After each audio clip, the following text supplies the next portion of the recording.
साथियों नमस्कार, जय हिंद।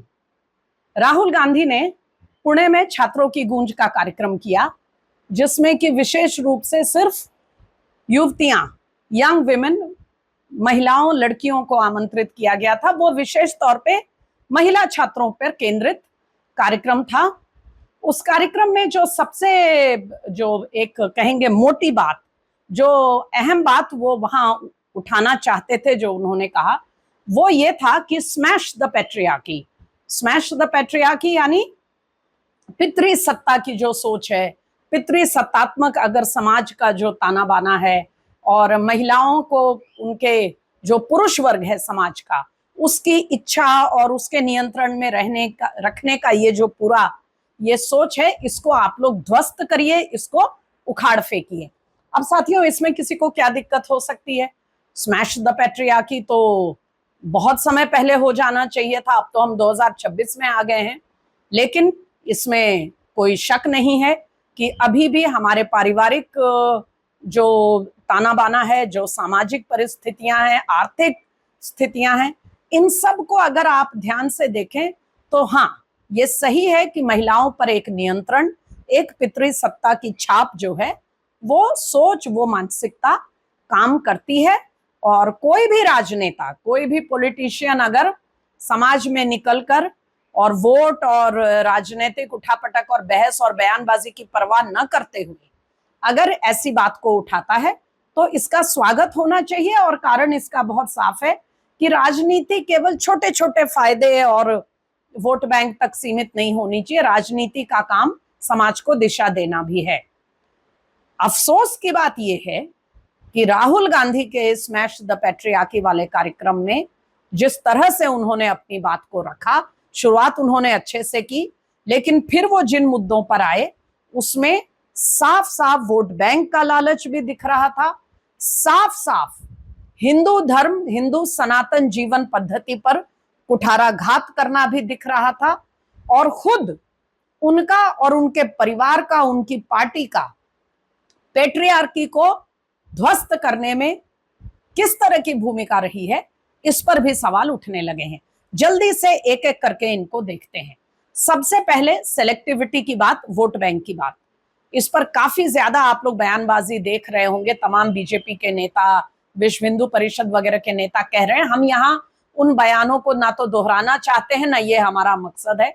हम सिर्फ एक बात रेखांकित करना चाहते हैं कि पैट्रियार्की का जो मुद्दा उन्होंने उठाया, तो पैट्रियार्की की बात करते हुए राहुल गांधी ने मनुस्मृति की बात कही और ये कहा कि मनुस्मृति तो ये चाहता है कि आप केवल एक बहू, बहन, बेटी इस तरह से बनकर रहें, आपके पिता और भाई और पुत्र का ही नियंत्रण आपके ऊपर हो, लेकिन आप अपनी आइडेंटिटी बनाइए। इससे इसको छोड़ करके आप किसी को बिलोंग नहीं करती, आप खुद को बिलोंग करती हैं। ठीक बात है। और उन्होंने इसमें मनुस्मृति का हवाला दिया। उनके आसपास उस हॉल की बात छोड़िए साथियों, वो तो बहुत बड़ा हॉल था। उस स्टेज पर मुस्लिम युवतियां भी थीं, संभव है क्रिश्चियन समाज की युवतियां और दूसरी समाज की युवतियां भी वहां पर मौजूद थीं। उन्होंने केवल और केवल मनुस्मृति का नाम लिया। एक युवती ने पर्दा की बात उठाई, उस पर उन्होंने उसका बहुत उत्साहवर्धन किया, लेकिन वो ये भूल गए कि धार्मिक ग्रंथ जो होते हैं, अगर मनुस्मृति में महिलाओं आज की परिस्थिति से, अगर आप आज की परिस्थिति से तुलना करें, तो मनुस्मृति के में कुछ बातें ऐसी हैं, हो सकती हैं, जो आज के जीवन के महिलाओं को अच्छी नहीं लगेंगी। लेकिन क्या जो औरतें ऊपर से नीचे तक हिजाब और बुर्के और चादर और अबया और इन सब परिधानों में ऊपर से नीचे ढकी जाती हैं, क्या उनको एक स्वच्छंद, एक आधुनिक जीवन, एक इंडिपेंडेंट जीवन जीने का हक नहीं है? उनको इतनी चतुराई से राहुल गांधी कैसे स्किप कर गए? क्या आप सबने पढ़ा है कि बाइबल में महिलाओं के परिवार में और समाज में और धर्म में, चर्च में स्थिति को लेकर कैसी बातें लिखी गई हैं? साथियों, हम यहाँ उन बातों को दोहरा नहीं रहे और दोहराने के पीछे मकसद बहुत साफ है। ऐसा नहीं है कि हमें जानकारी नहीं है, क्योंकि हम यहाँ धर्मों में क्या लिखा है उसकी बात नहीं कर रहे। ये धर्म ग्रंथ सदियों पहले लिखे गए थे।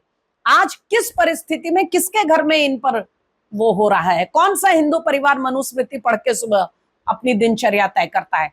इसीलिए हम ये कहना चाह रहे हैं कि अगर राहुल गांधी में ईमानदारी होती, पितृसत्ता पेट्रियार्की को ध्वस्त करने की, उसको चैलेंज करने की, तो वो सब धर्मों का नाम लेते और सब के बारे में कहते हैं कि देखो धर्मों में ऐसी ऐसी बातें हैं, अब ये रेलेवेंट नहीं है, अब इनकी कोई प्रासंगिकता नहीं है, आप अपनी पहचान बनाइए, वो ऐसा कह सकते थे। लेकिन उन्होंने मनुस्मृति को चुना और उस पर बारीकी से गए और दूसरों को जानबूझकर नहीं दिया। साफ मैसेज है कि हिंदू धर्म से उन्हें चिढ़ है, हिंदू ग्रंथों में वो लोगों में एक नफरत पैदा करना चाहते हैं और दूसरे धर्म के अनुयायियों को, क्योंकि उनका वोट उनको मिलना है, तो उनको उस पर चुप्पी बना रखनी है।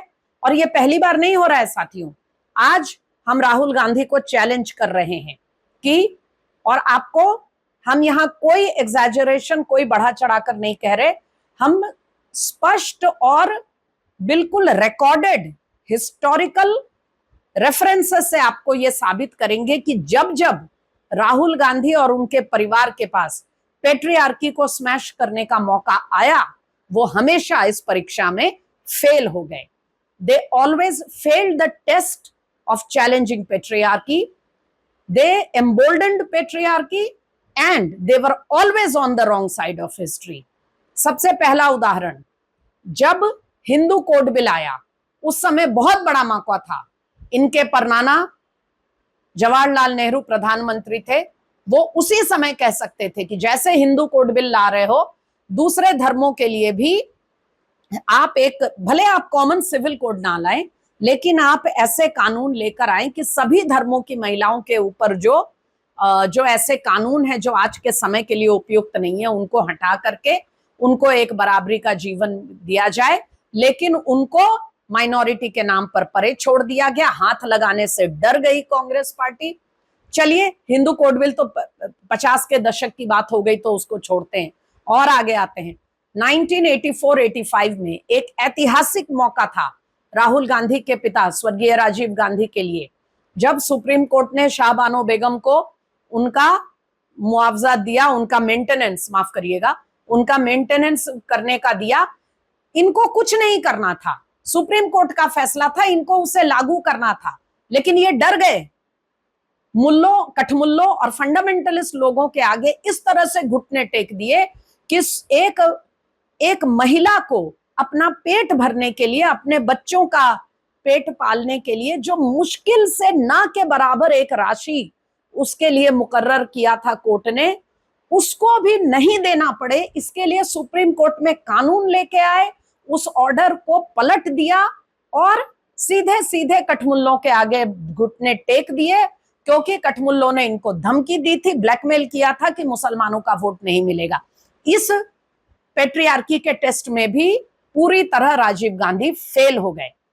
तीसरा मौका, नरेंद्र मोदी के दौर में फिर से एक पीड़ित महिला शायरा बानो सुप्रीम कोर्ट गई, फिर और कई महिलाएं गई, उन सारे पिटिशंस को क्लब किया गया और ट्रिपल तलाक को, भारत के संविधान में जो बराबरी का, सभी जेंडर के लिए बराबरी का जो सिद्धांत है, उसके तहत शरिया की बात को दरकिनार करके और ट्रिपल तलाक को अवैध घोषित किया गया।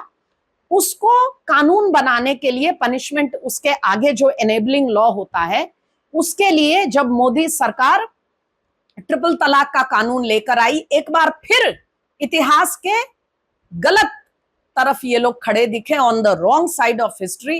राहुल गांधी के नेतृत्व में कांग्रेस पार्टी के सारे सांसद लोकसभा से वॉकआउट कर गए।